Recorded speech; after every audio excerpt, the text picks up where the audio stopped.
ఒకసారి మీ గ్రూప్ లో పెట్టండి, క్లాస్ స్టార్ట్ అయిందని. ఎవరన్నా ఒకరు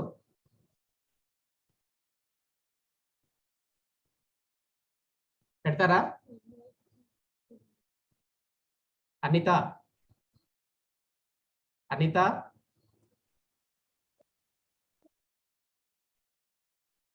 నీ వాయిస్ వినిపించట్లేదు.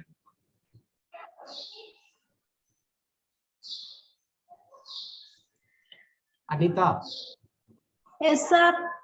ఒకసారి గ్రూప్ లో పెట్టమ్మా, క్లాస్ స్టార్ట్ అయిందని. Okay sir. Okay right. ఇక్కడ పెట్టారు 908. ఓకే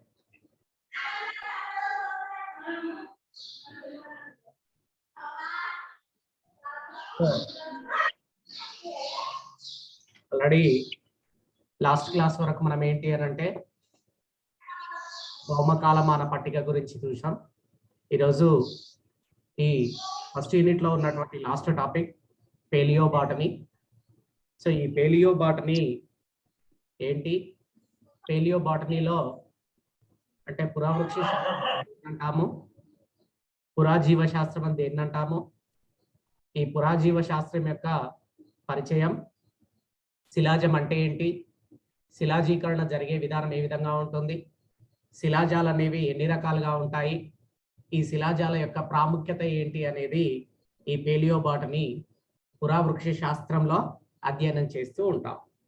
ఇందులో ఫస్ట్ వన్ ఏంటి అని అంటే అసలు ఈ పురాజీవ శాస్త్రం అంటే ఏంటి, పురావృక్ష శాస్త్రం అంటే ఏంటి, దాని గురించి అధ్యయనం ఏ విధంగా ప్రారంభమైంది అనేది ఈ పరిచయంలో చూస్తాం.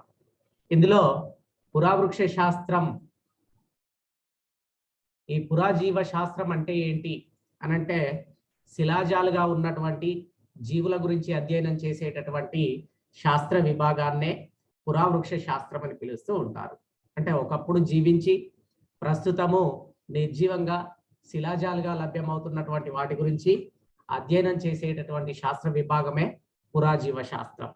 ఈ పురాజీవ శాస్త్రం అనేది పురా జంతు శాస్త్రంగాను పురా వృక్ష శాస్త్రంగా తెలియజేస్తూ ఉంటాం. మనం వృక్ష శాస్త్రం గురించి అధ్యయనం చేస్తూ ఉన్నాం కాబట్టి పురావృక్ష శాస్త్రంగా చెప్తూ ఉంటాం. అంటే శిలాజ మొక్కల గురించి అధ్యయనం చేసేటటువంటి శాస్త్ర విభాగాన్ని ఏమంటారు అని అంటే పురావృక్ష శాస్త్రం, పేలియోబాటనీ అని పిలుస్తూ ఉంటాం.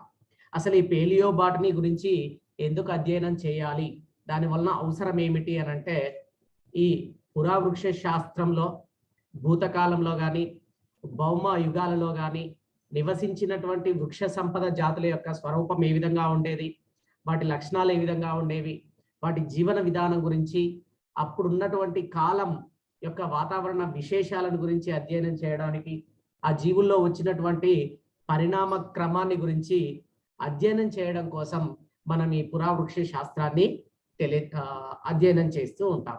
అంటే పురావృక్ష శాస్త్ర ఆవిర్భావము, దాని అధ్యయనం అనేది దాదాపుగా 200 సంవత్సరాల నుంచి జరుగుతూ ఉన్నప్పటికీ శిలాజ ప్రతుల ఉనికి కానీ వాటిని వెలికి తీసినప్పటికీ, వాటి ఉనికిని వెలికి తీసినప్పటికీ వృక్ష సామ్రాజ్యంలో ఏ వర్గానికి లేదా ఏ ప్రజాతికి ఆవిర్భావ దశ జరిగింది, నేటికి పరిణామ క్రమం అనేది ఏ విధంగా ఉన్నది అనేది తెలుసుకోవడం కొద్ది కష్టతరంగా మారుతూ ఉన్నది. కారణం ఏంటి అని అంటే అన్ని మొక్కలకు సంబంధించినటువంటి సరైనటువంటి శిలాజాలు లభ్యం కాకపోవడం వల్ల వాటి పరిణామ క్రమం అనేది ఏ విధంగా ఉందో అధ్యయనం చేయలేకపోవడం జరుగుతూ ఉన్నది. రైట్. అంటే ఉన్నటువంటి శిలాజాలను ఆధారంగా చేసుకొని వాటి యొక్క వాతావరణ పరిస్థితులను కానీ లేదా అక్కడ ఉండేటటువంటి ఆ జీవులు ఒకదాని తర్వాత ఒకటి పరిణామ క్రమం ఏ విధంగా జరిగింది మాత్రం మనం తెలుసుకోవచ్చు. అయితే ఇందులో అసలు శిలాజం అంటే ఏంటి, దేన్ని శిలాజం అనాలి? ఈ శిలాజం అనేటటువంటి పదం మనకి లాటిన్ పదమైనటువంటి పాడేరి అనేటటువంటి పదం నుండి ఫాజిల్ అనేటటువంటి పదం ఏర్పడింది. ఈ ఫాజిల్నే ఏమంటారు అని అంటే శిలాజం అని పిలుస్తూ ఉన్నాం. ఫాజిల్ అనే పదం ఏంటి, ఇంగ్లీష్ లో మనం శిలాజం అని, ఇంగ్లీష్ లో ఫాజిల్ అంటే తెలుగులో శిలాజం. ఈ శిలాజం అనేటటువంటి పదం పాడేరి అనేటటువంటి లాటిన్ పదం నుండి వచ్చింది.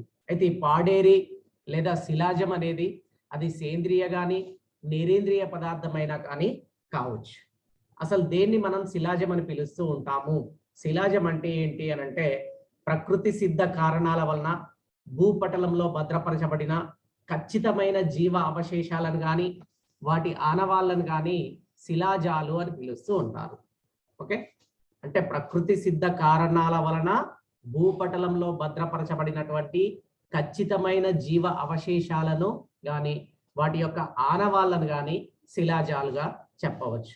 ఇంకో రకంగా మనం ఈ శిలాజాల డెఫినేషన్ తెలియజేసినట్లయితే కాలగర్భంలో ఒకప్పుడు జీవించి ఒకప్పుడు జీవించి ఉన్నటువంటి జీవుల గురించి తెలియజేసే ఆధారం, అది ఏదైనా కావచ్చు, అలా వాటిని గురించి తెలియజేసే ఆధారాన్ని ఏమంటారు అని అంటే శిలాజం అని పిలుస్తూ ఉంటారు.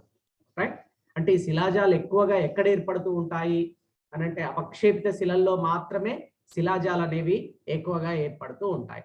అంటే కారణం ఏంటి అని అంటే ఈ అవక్షేపిత శిలల్లో శిలాజాలను అంటే చనిపోయినటువంటి లేదా రాలిపోయినటువంటి వృక్ష జంతు సంబంధమైనటువంటి భాగాలను విచ్ఛిన్నకరణ శక్తులు అనేవి వాటిని విచ్ఛిన్నం చేయలేవు.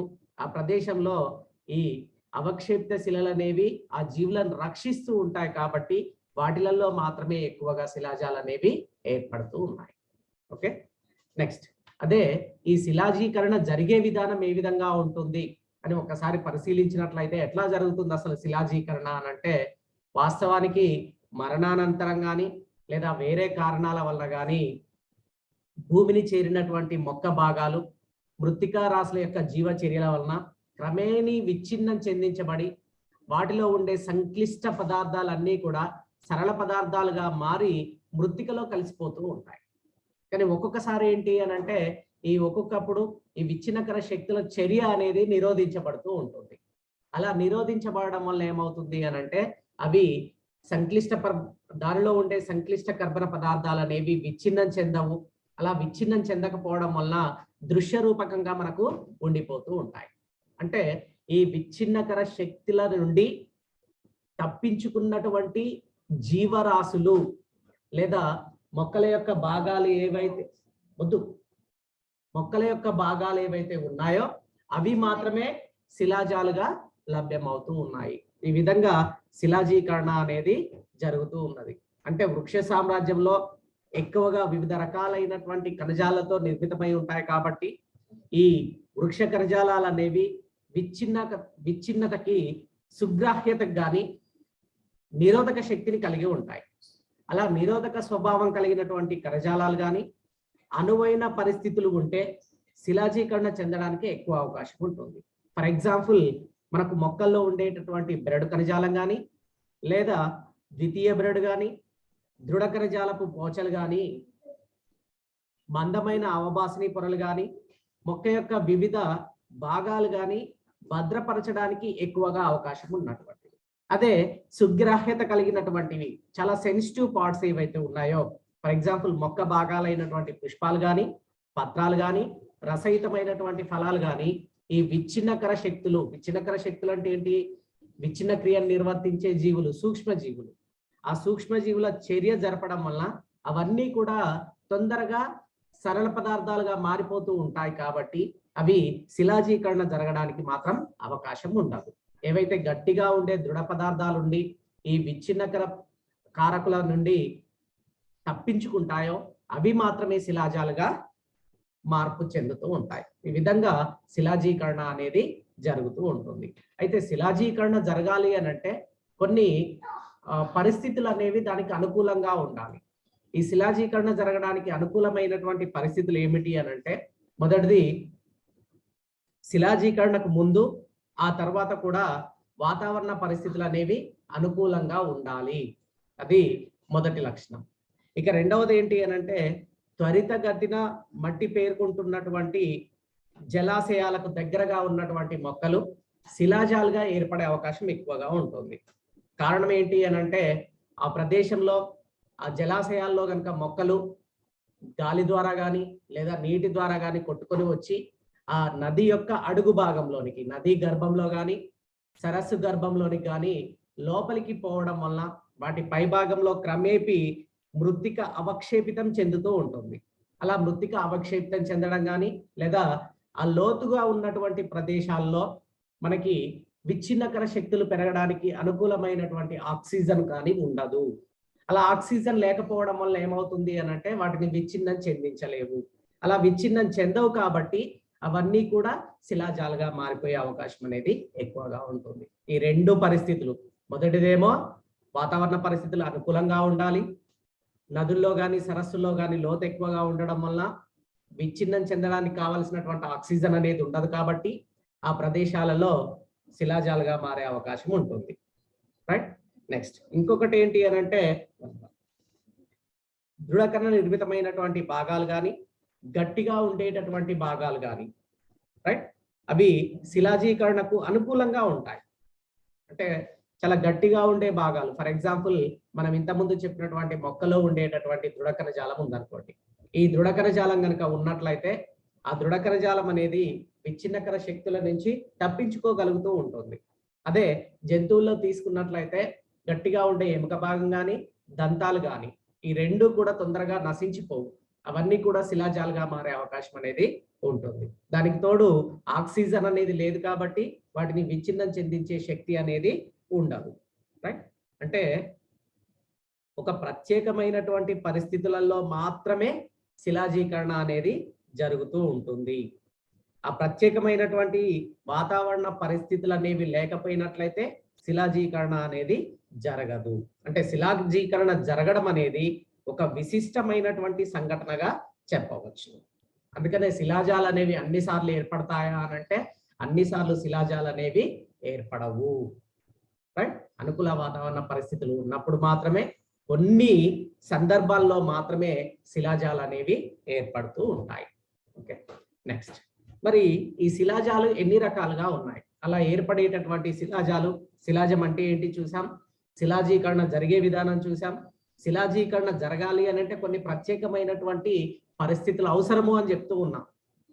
రైట్. ఆ ప్రత్యేక పరిస్థితులలోనే ఇంతకుముందు చెప్పినటువంటి ఒకటి వాతావరణ పరిస్థితులు అనుకూలంగా ఉండడం కానీ, తొందరగా వాటిపైన సెగ్మెంటేషన్ జరిగేటటువంటి ప్రదేశం ఉండడం కానీ, రైట్, ఆక్సిజన్ రహిత వాతావరణ పరిస్థితులు ఉండడం కానీ, దృఢమైనటువంటి ఖనిజాల భాగాలు ఉండడం కానీ శిలాజాలు జరగడానికి అనుకూలమైనటువంటి పరిస్థితులు.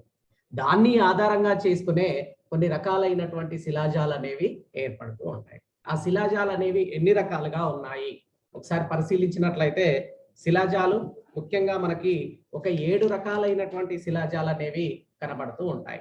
అందులో మొదటిది ఏంటి అని అంటే జీవి యథాతథంగా శిలాజంగా మారటం. జీవి యథాతథంగా శిలాజంగా మారడం. రెండవది జీవరాశుల గట్టి భాగాలు యథాతథంగా శిలాజంగా మారి లభ్యమవడం. అంటే జీవరాశుల గట్టి భాగాలు యథాతథంగా లభించడం అదొక రకమైనటువంటి శిలాజం. మూడవది బాహ్య స్వరూప శిలాజాలు, బాహ్య స్వరూప శిలాజాలు. నాలుగవది కంప్రెషన్స్. ఐదవది శిలీభవనాలు, శిలీభవనాలు. 6 బొగ్గుబంతులు. 7 ఖనిజ సంబంధ శిలాజాలు అని ఈ 7 రకాలైనటువంటి శిలాజ రకాలు కలవు. అంటే ఏర్పడే విధానాన్ని ఆధారంగా చేసుకొని శిలాజాలు అనేవి 7 రకాలు. ఒకటి జీవి యథాతథంగా శిలాజంగా మారడం. 2 జీవరాశుల గట్టి భాగాలు యథాతథంగా లభించడం. 3 బాహ్య స్వరూప శిలాజాలు. 4 కంప్రెషన్స్. 5 శిలీభవనాలు. 6 బొగ్గుబంతులు. 7 ఖనిజ సంబంధ శిలాజాలు. ఈ 7 రకాలైనటువంటి శిలాజాలు అనేవి మనకు కనబడుతూ ఉంటాయి. అందులో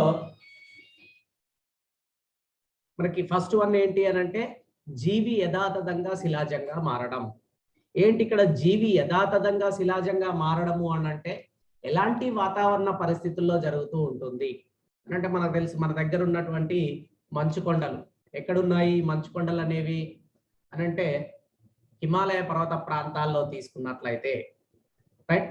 అంటే ఒక్కొక్కప్పుడు ఈ మంచు కొండల ప్రాంతాల్లోని జీవరాశులు హిమానినాదాలు సంభవించినప్పుడు మంచులో కూరుకొని పోయి రూపభ్రష్టం చెందకుండా సంపూర్ణంగా యథాతథంగా ఉండే శిలాజాలు ఏర్పడుతూ ఉంటాయి. అట్లా ఏర్పడిన వాటిలలోనే ముఖ్యమైనటువంటివి డైనోసార్లుగా చెప్పవచ్చు.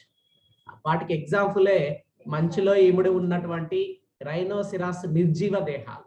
అప్పుడప్పుడు మనం చూస్తూ ఉంటాం మన హిమాలయ పర్వత ప్రాంతాల్లో గస్తీలో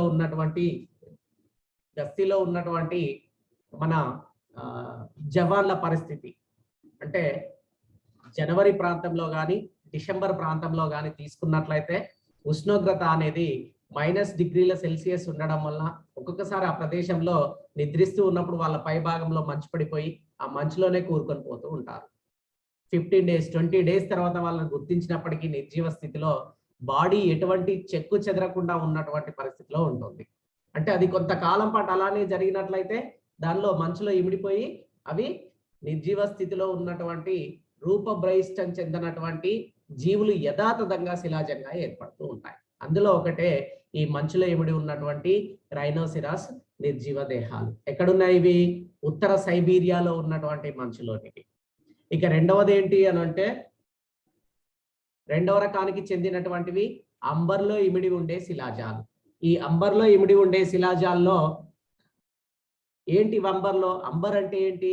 మనకు కోనిఫెర్ వృక్షాలు వాటి బెరడు నుంచి విడుదల చేసేటటువంటి రెజిన్ నే అంబర్ అని పిలుస్తూ ఉంటాం, మనకు తెలిసినటువంటిదే. ఒక్కొక్కసారి ఈ రెజిన్ లో ఏమవుతుంది అని అంటే కొన్ని రకాలైనటువంటి కీటకాలు కానీ, సాలెపురుగులు కానీ, పరాగరేణువులు కానీ, సిద్ధ బీజాలు కానీ మొదలైనటువంటివి అందులో చిక్కుకొని పోతూ ఉంటాయి. అలా చిక్కుకొని పోవడం వల్లనే ఎటువంటి రూపభ్రయిష్టం చెందినటువంటి జీవిగా యథాతథంగా ఉంటుంది. అలా ఏర్పడిన వాటిని మనం ఏమంటారు అని అంటే మనం శిలాజంగా చెప్పవచ్చు. జీవి యథాతథంగా శిలాజంగా మారటం, ఇది ఒక రకమైనటువంటి శిలాజంగా చెప్పవచ్చు. ఆల్రెడీ లాస్ట్ క్లాస్ లో చెప్పాను నేను, డైనోసార్స్ ఫస్ట్ మనకు వచ్చినటువంటి మూవీలో స్పీల్బర్గ్ చేసినటువంటి ప్రయోగంలో ఒక రెజిన్ భాగంలో దోమలో ఉన్నటువంటి బ్లడ్ తీసుకొని ఆ బ్లడ్ నుంచి డైనోసార్లను ఉత్పత్తి చేసే విధానాన్ని చూపించినటువంటి సినిమానే అని చెప్పాం. డైనోసార్ల గురించి వచ్చినటువంటి సినిమా, రైట్? సో అంటే ఏంటి? ఆ రెజిన్ భాగంలో ఏదైనా జీవి గనక లేదా సిద్ధ బీజం గనక ఉండిపోయినట్లయితే ఎటువంటి రూపభీష్టం లేకుండా చెందకుండా అవి శిలాజంగా ఏర్పడుతూ ఉంటుంది. అలా ఏర్పడేవే ఈ యథాతథంగా శిలాజంగా మారడం. ఇక నెక్స్ట్ వన్ ఏంటి అని అంటే రెండో రకానికి చెందినటువంటి శిలాజం జీవరాశుల యొక్క గట్టి భాగాలు యథాతథంగా లభించడం. సో ఈ యథాతథంగా గట్టి భాగాలు ఉండడం వల్ల అవన్నీ కూడా శిలాజాలుగా ఏర్పడుతూ ఉంటాయి. అంటే వీటిపైన విచ్ఛిన్నకారుల యొక్క చర్య అనేది ఉండదు కాబట్టి, అవి అధిక నిరోధక శక్తిని కలిగి ఉంటాయి కాబట్టి అవక్షేపితం చెందినటువంటి శిలల్లో ఇమిడిపోయి త్రవ్వకాలు జరిపినప్పుడు బయటపడుతూ ఉంటాయి. అవే జీవులలో ఉండే గట్టిగా ఉండేటటువంటి ఎముకలు కానీ, పళ్ళు కానీ, లేదా మొక్కల్లో ఉండేటటువంటి ద్వితీయ కణజాలాలు కానీ అవి గట్టిగా ఉండడం వలన విచ్ఛిన్నకారులకు అధిక నిరోధకతను చూపి అవక్షేపిత శిలల్లో అవి శిలాజాలుగా ఏర్పడుతూ ఉంటాయి. అలా ఏర్పడినవే జీవరాశుల గట్టి భాగాలు యథాతథంగా శిలాజాలుగా లభ్యమవడం. అది రెండో రకానికి చెందినటువంటి శిలాజాలు.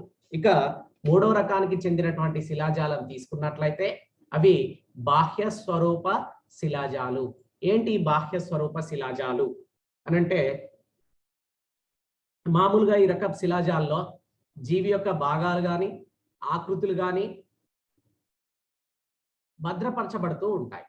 అంటే ఈ భాగాలు కుళ్ళి నశించిపోయి మెత్తటి మృత్తికా పదార్థాన్ని చేరినప్పుడు ఇక్కడ చూడండి, మనకి ఇదంతా కూడా వాస్తవానికి ఏదో పత్రం మాదిరిగా, సైకస్ పత్రం మాదిరిగా కనిపిస్తూ ఉన్నది. ఈ భాగంలో వాస్తవానికి అక్కడ ఈ పత్ర భాగం ఉండేది, కానీ అది నశించిన తర్వాత ఆ భాగంలోనికి మెత్తటి మృత్తికా భాగం వచ్చి చేరడం వల్ల ఒక శిలాజం ఆ ప్రదేశంలో ఏదో ఉన్నట్లుగా కనిపిస్తూ ఉన్నది.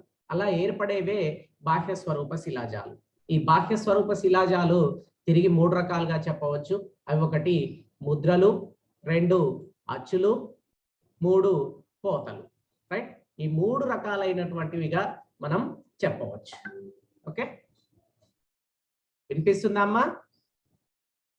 Please respond anyone. వినిపిస్తుంది సార్. ఓకే, వినిపిస్తుంది సార్. రైట్. ఇందులో ఫస్ట్ వన్ ఏంటి అని అంటే ముద్రలు. అసలు ముద్రలు అంటే ఏంటి? వేటిని ముద్రలు అనాలి ఒకసారి చూద్దాం. సో ఇందులో ఫస్ట్ వన్ ముద్రలు. ఈ ముద్రల భాగాలు ఏమిటి అని అంటే పత్రాలు లేదా మొదలైనటువంటి మొక్క యొక్క భాగాలు.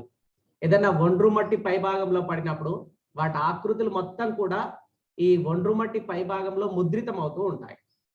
అలా ముద్రితమైన తర్వాత అవి స్థానభ్రంశం చెందిన లేదా ఆ పత్ర భాగం నశించిపోయినప్పటికీ ఆ ముద్ర మాత్రం అదే విధంగా ఉండిపోతూ ఉంటుంది. ఆ ముద్ర పై భాగంలోనికి మట్టి వచ్చి పేరుకొని పోవడం వలన అవక్షేప్త శిలగా ఏర్పడుతూ ఉంటుంది.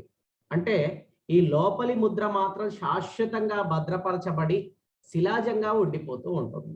అలా ఏర్పడిన వాటిని ఏమంటారు అని అంటే ముద్రలు అని పిలుస్తూ ఉంటారు, ఇంప్రెషన్స్.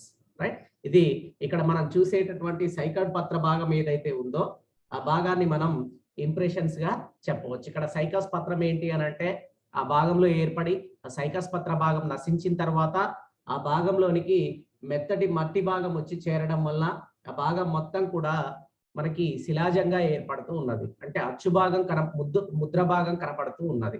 అప్పుడప్పుడు మనం చూస్తూ ఉంటాం వర్షాకాలంలో. ఈ వర్షాకాలం వచ్చినప్పుడు ఏంటి అని అంటే ఏదైనా మొక్క భాగం కానీ ఏదైనా నీటిలో కొట్టుకొని పోతూ ఉన్నప్పుడు ఆ తర్వాత వర్షపు నీరు అంతా పోయిన తర్వాత చూసినట్లయితే ఆ పత్రానికి సంబంధించినటువంటి ముద్ర ఆ మెత్తటి మట్టి, సిల్ట్ అని అంటూ ఉంటాం, ఒండ్రు మట్టి పై భాగంలో ఏర్పడుతూ ఉంటుంది. అలా పై భాగంలో ముద్ర ఏర్పడే సమయంలో ఆ పత్ర భాగం ఎటన్నా వెళ్ళిపోవడం కానీ నశించిపోవడం కానీ జరిగిన తర్వాత దాని పై భాగంలోనికి తిరిగి అవక్షేప్త మృత్తిక వచ్చి చేరినప్పుడు శిలాజంగా ఏర్పడవచ్చు. అట్లా ఏర్పడితే వాటిని ముద్రలు అని పిలుస్తూ ఉంటారు. ఇంకా రెండో రకానికి చెందినటువంటివి ఏమిటి అని అంటే అచ్చులు, మాల్డ్స్ అని పిలుస్తూ ఉంటారు. ఈ భాగాలన్నీ కూడా అచ్చులుగా చెప్పవచ్చు మనం వీటిని. ఈ అచ్చులు ఏ విధంగా ఏర్పడతాయి అని అంటే పత్రాలు లేదా మొక్క యొక్క భాగాలు అవక్షేప్తమైనటువంటి పదార్థంతో కప్పబడినప్పుడు ఆ భాగం యొక్క ఆకృతి అచ్చుగా ముద్రించబడుతూ ఉంటుంది. అంటే ఇక్కడ మనం ఇంతకుముందు సేమ్ ముద్ర ఏర్పడినప్పుడు దాని పై భాగంలో ఏ విధంగా ఏర్పడుతూ ఉన్నదో అలా ఏర్పడుతుంది. ఇక్కడ వృక్ష భాగం అనేది నశించిపోతూ ఉంటుంది.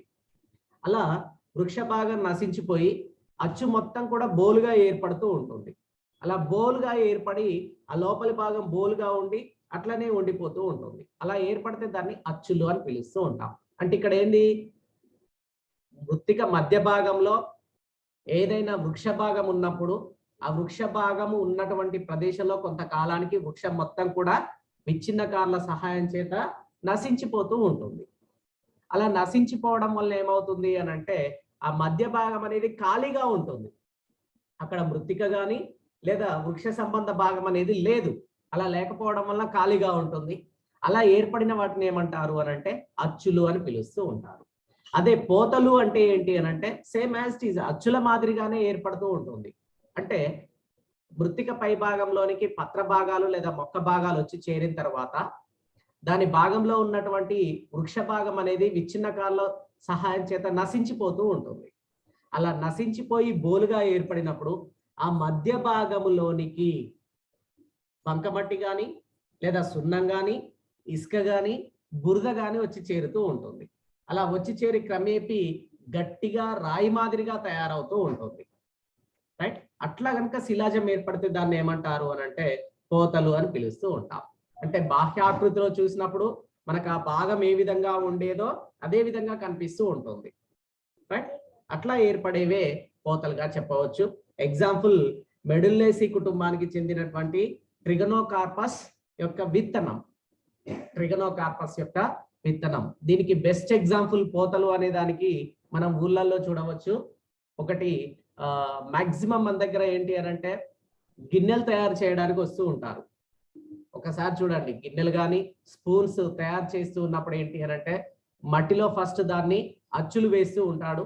అచ్చు వేసిన తర్వాత దానిలోనికి కరిగించినటువంటి రాతిండి భాగాన్ని పోస్తూ ఉంటాడు. అలా పోయడం వల్ల ఏమవుతుంది అని అంటే గిన్నె ఏ విధంగా ఉంటుందో అదే విధంగా తయారవుతూ ఉంటుంది.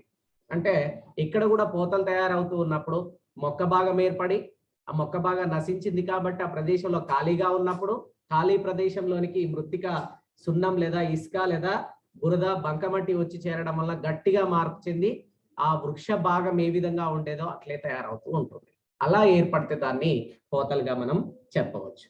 ఎగ్జాంపుల్ ఏంటి అని అంటే మెడుల్లేసి కుటుంబానికి చెందిన ట్రిగనోకార్పన్ అనే యొక్క మొక్క విత్తనాన్ని మనం ఉదాహరణగా చెప్పవచ్చు. అవి బాహ్య స్వరూప శిలాజాలు. ఇంకా 4వ రకానికి చెందినటువంటివి బాహ్య స్వరూప శిలాజాలేమో 3వ రకానికి చెందినవి. 4వ రకానికి చెందినటువంటివి కంప్రెషన్స్. ఈ కంప్రెషన్స్ అని అంటే నిక్షిప్తమైనటువంటి వృక్ష భాగాలైన కాండం కానీ శాఖల పైన కానీ మట్టి పొర బరువు లేదా ఒత్తిడి వలన వృక్ష భాగాల్లో ఉండేటటువంటి నీరును కోల్పోయి అవి ఆకృతిని కూడా కోల్పోయి వాటిలో ఈ సేంద్రియ పదార్థం సన్నని కర్బన పొరగా నిలిచిపోతూ ఉంటుంది. అట్లా ఏర్పడితే దాన్ని ఏమంటారు అని అంటే కంప్రెషన్స్ అని పిలుస్తూ ఉంటారు. సాధారణంగా ఇవి సామాన్యమైనటువంటి శిలాజాలుగా చెప్తూ ఉంటాం వీటిని. ఇవి బొగ్గు అతి క్లిష్టమైనటువంటి కంప్రెషన్ ఏర్పడడం ద్వారా ఈ కంప్రెషన్స్ అనేవి ఏర్పడుతూ ఉంటాయి. ఫర్ ఎగ్జాంపుల్ టెరిడోఫైటాకు చెందినటువంటి స్పీనాప్సిడా విభాగపు స్పీనోఫైలం కాండం. స్పీనోఫైలం యొక్క కాండం మనకి ఇక్కడ కనిపించేది కూడా కంప్రెషన్ కు ఒక ఉదాహరణగా చెప్తూ ఉంటాం. అంటే ఈ కంప్రెషన్ జరిగినప్పుడు గట్టిగా దాని పై భాగంలో నొక్కబడడం వల్ల వాటిలో ఉండేటటువంటి నీరు బయటకు వచ్చేసి సేంద్రియ పదార్థం ఒక అచ్చు మాదిరిగా మిగిలిపోతూ ఉంటుంది. అలా మిగిలిపోయినవే కంప్రెషన్స్ గా తెలియజేస్తూ ఉంటాం. అవి కంప్రెషన్స్. ఇక 5వ రకానికి చెందినటువంటివి శిలీభవనాలు. ఈ అత్యంత ప్రాధాన్యత కలిగినటువంటి శిలాజాల్లో ముఖ్యమైనటువంటి శిలాజాలు శిలీభవనాలు. ఈ షార్ట్ క్వశ్చన్ గా అడిగే అవకాశం ఉన్నటువంటి క్వశ్చన్ శిలీభవనాలు. సో ఈ శిలీభవనాలు ఏ విధంగా ఏర్పడతాయి అని అంటే జీవుల యొక్క వివిధ భాగాల ఆకారంతో పాటు అంతర్నిర్మాణం కూడా కనబడుతూ ఉంటుంది. ఇక్కడ మీరు చూడండి, ఇది మనకు ఒక స్టోన్ మాదిరిగా కనిపిస్తూ ఉన్నది, కానీ వాస్తవానికి ఇది స్టోన్ కాదు. ఈ భాగం అంతా కూడా కాండానికి సంబంధించినటువంటి భాగం. అంటే ఈ శిలాజాల్లో జీవి భాగాలు అనేవి కృల్లించబడవు. మొక్క శిలీభవనం కావడానికి దాదాపుగా ఈ శిలీభవనంగా చెందాలి అని అంటే ఒక 20 రకాలైనటువంటి రసాయన పదార్థాలు అనేవి అవసరం అవుతూ ఉంటాయి. అందులో సాధారణంగా కనిపించేవి సిలికా కానీ, కాల్షియం కార్బోనేట్ కానీ, మెగ్నీషియం కార్బోనేట్ కానీ, లేదా సిలికేట్ కానీ, రైట్, సల్ఫేట్ కానీ, ఫాస్ఫేట్లు కానీ మొదలైనటువంటి పదార్థాలు వచ్చి చేరడం వల్ల, రసాయన పదార్థాలు వచ్చి చేరడం వల్ల ఆ భాగం మొత్తం కూడా శిలాజంగా ఏర్పడుతూ ఉంటుంది. ఫర్ ఎగ్జాంపుల్ మనం ఇక్కడ చూపించేటటువంటి ఈ భాగం ఏదైతే ఉందో ఇది వివృత బీజాలకు చెందినటువంటి అరకేరియాకు సంబంధించినటువంటి జైలాన్ కాండం. ఈ కాండ భాగం ఇది అరకేరియాకు సంబంధించినటువంటిది. రైనియా అనే మొక్కను కూడా మీరు ఫస్ట్ ఇయర్ లో చదివారు. అది కూడా శిలీభవనాలకు ఏర్పడినటువంటి దానికి ఉదాహరణగా చెప్పవచ్చు. రైట్, అంటే మామూలుగా ఈ శిలీభవనాలు ఏర్పడుతూ ఉన్నప్పుడు వివిధ రంగుల్లో ఏర్పడతాయి. ఇక్కడ చూడండి, మీకు డిఫరెంట్ కలర్స్ అనేవి కనిపిస్తూ ఉన్నాయి. అవి తెలుపు వర్ణంలో కానీ, బూడిద రంగులో కానీ, ఎరుపు వర్ణంలో కానీ, నలుపు రంగులో కానీ కనబడుతూ ఉంటాయి. అయితే ఇక్కడ తెలుపు రంగు శిలాజాల కంటే ఇతర రంగుల్లో కనిపించేటటువంటి శిలాజాలు చాలా దృఢంగా ఉండేటటువంటి శిలాజాలు. రైట్, ఈ శిలీభవనాల్లో వృక్ష భాగ సూక్ష్మ నిర్మాణాలు అనేవి చాలా స్పష్టంగా కనబడుతూ ఉంటాయి. ఈ పురావృక్ష సంబంధ ప్రత్యుత్పత్తి భాగాలు కానీ లేదా ఇతర సంక్లిష్ట భాగాల నిర్మాణం కానీ శిలీభవనాల నుండి మనకు లభ్యమవుతూ ఉన్నాయి. రైట్, అవే ఇంతకుముందు చెప్పినటువంటి ఎగ్జాంపుల్స్ కి రైనియా కానీ లేదా వివృత బీజాలకు చెందినటువంటి అరకేరియా లేదా జైలాన్ కాండం. ఇది మనకి అరకేరియా కాండం. ఈ కాండ భాగాన్ని మీరు ఒక్కసారి చూస్తే దానిలో మనకు స్పష్టంగా కనిపించేది ఏంటి అని అంటే ఈ శిలీభవనం అనేది ఏ విధంగా జరుగుతుంది అనేది మనం చూడవచ్చు. ఇది శిలీభవనాలు. నెక్స్ట్ వన్ ఏంటి అని అంటే బొగ్గు బంతులు. వేటిని బొగ్గు బంతులు అని పిలుస్తూ ఉంటారు. ఇక్కడ చూసేదంతా కూడా మనకి బొగ్గు బంతు భాగం. ఈ బొగ్గు బంతులు అని అంటే బొగ్గు పదార్థంలో బొగ్గు బంతుల రూపంలో వృక్ష శిలాజాలు లభ్యమైనట్లయితే వాటిని బొగ్గు బంతులు అని పిలుస్తూ ఉంటాం. ఈ బొగ్గు బంతుల్లో సిద్ధ బీజాలు, బాహ్య చర్మ భాగాలు, ఒక్కొక్కప్పుడు ప్రసరణ కణజాల నిర్మాణాలు శిలాజాలుగా లభ్యమవుతూ ఉంటాయి. అవి వివిధ ఆకృతుల్లో ఉపవృత్తాకారం కానీ లేదా అపక్రమాకృతిలో కానీ ఉంటూ ఉంటాయి. ఇవన్నీ కూడా కాల్షియం లేదా మెగ్నీషియం కార్బోనేట్, ఐరన్ పైరేట్స్ వంటి ఖనిజ పదార్థాలతో ఏర్పడినటువంటివి. దాదాపుగా 2-3 అంగుళాల నుంచి కొన్ని అంగుళాల నుంచి 2-3 అడుగుల పొడవు వరకు వ్యాసాన్ని కలిగినటువంటి ఇవి కొన్ని గ్రాముల నుంచి టన్నుల వరకు బరువు ఉండేటటువంటి ఈ శిలాజాలు, బొగ్గు బంతుల్లో ఉండే శిలాజాలు అనేవి మనకు లభ్యమవుతూ ఉంటాయి. ఒకవేళ ఇలాంటి శిలాజాలు లభ్యమైనప్పుడు మనం డైల్యూటెడ్ HCl, మనకి సజల HCl చేత కడిగినట్లయితే వెలుపలి భాగం అంతా కూడా నశించిపోయి శిలాజ భాగం అనేది మనకు స్పష్టంగా కనబడుతూ ఉంటుంది. అలా లభ్యమయ్యేవే బొగ్గు బంతులుగా చెప్పవచ్చు. ఓకే, నెక్స్ట్ ఇక 7వ రకానికి చెందినటువంటివి ఖనిజ సంపద శిలాజాలు. ఖనిజ సంపదకు సంబంధించినటువంటి శిలాజాలు. ఈ ఖనిజ సంపద శిలాజాల్లో మనకు ఎక్కువగా కనిపించే బొగ్గు, పెట్రోల్, సున్నపురాళ్ళు, డయాటమేసియస్ మృత్తిక మొదలైనటువంటివి శిలాజాల పరిధిలోకి వచ్చేటటువంటివి. అయితే సున్నపురాళ్ళు శైవలాల ఉనికిని కానీ, డయాటమేసియస్ మృత్తిక అనేది ఒకప్పుడు 100 కోట్ల సంవత్సరాల పూర్వం నివసించినటువంటి డయాటం శైవలాలను తెలియజేసేదిగా చెప్పవచ్చు. అంటే అప్పటి శిలాజాలు ఉన్నాయి, 100 కోట్ల సంవత్సరాల పూర్వం ఉన్నటువంటి శైవలాల ఉనికిని తెలియజేసేది ఈ డయాటమేసియస్ మృత్తికగా చెప్పవచ్చు. ఇది మనకున్నటువంటి ఖనిజ సంబంధ శిలాజాలుగా చెప్తూ ఉంటాం. ఓకే, నెక్స్ట్ వన్ శిలాజాల యొక్క ఆర్థిక ప్రాముఖ్యత. వాటి యొక్క ప్రాముఖ్యత ఏంటి అనంటే, భూమండలం పైన ఉన్నటువంటి జీవుల ఆవిర్భావ దశ నుండి నేటి వరకు పుట్టి పెరిగి నశించిన అనేక జీవజాతుల ఉనికి ఏ విధంగా ఉంది, వాటికి సంబంధించినటువంటి పరిణామ క్రమాన్ని అధ్యయనం చేయడానికి తోడ్పడుతూ ఉంటుంది. రెండవది ఏంటి అనంటే, భూత భౌమకాల వివిధ యుగాల్లో విశిష్టమైనటువంటి వృక్ష జంతు జాలాలు ఉండేవని మనకు తెలుస్తూ ఉన్నది. అయితే అవన్నీ ఏ విధంగా ఉన్నాయి, వాటి యొక్క వయసు ఏ విధంగా ఉంది అనేది మనం శిలాజాలను ఆధారంగా చేసుకునే తెలియజేస్తూ ఉంటాం. ఓకే, అందుకనే ఇలాంటి ఆ శిలాజాలను ఆధారంగా కాలపు వయసును తెలియజేస్తూ ఉన్నాం కాబట్టి వాటిని ఏమంటారు అనంటే శిలాజపు సూచిక శిలాజాలు అని పిలుస్తూ ఉంటారు. అంటే శిలాజాలు అనేవి సూచికలుగా ఉపయోగపడుతూ ఉంటాయి. మరొకటి, లభించిన శిలాజాల లక్షణాలను బట్టి పురాతన యుగంలో శీతోష్ణ స్థితి పరిస్థితులను తెలుసుకోవడానికి ఉపయోగపడుతూ ఉంటుంది.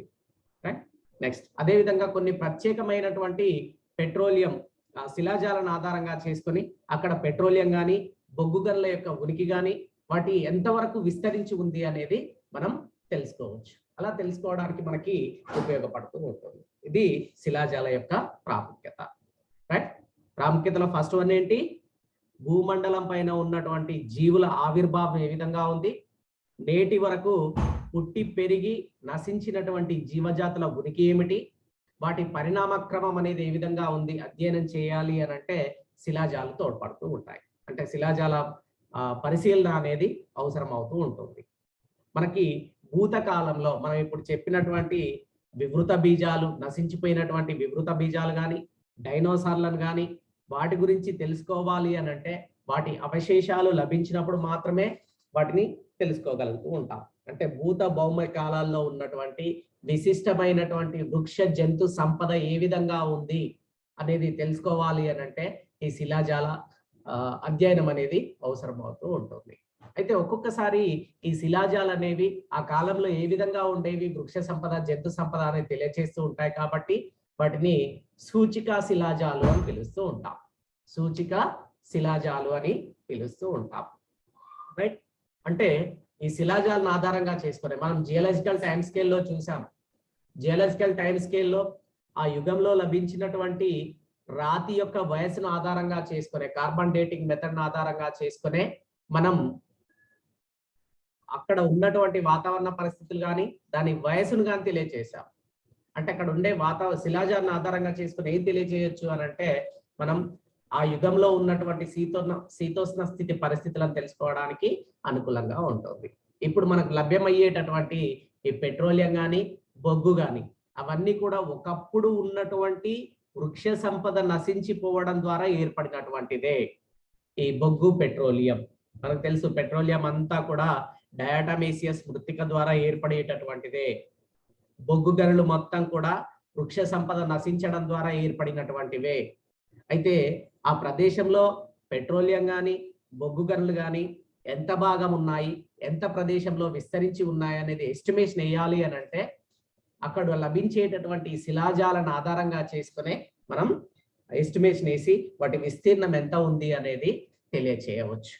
దానికి శిలాజాలు అనేవి అవసరం అవుతూ ఉంటాయి. రైట్, ఇది శిలాజాల యొక్క ప్రాముఖ్యత.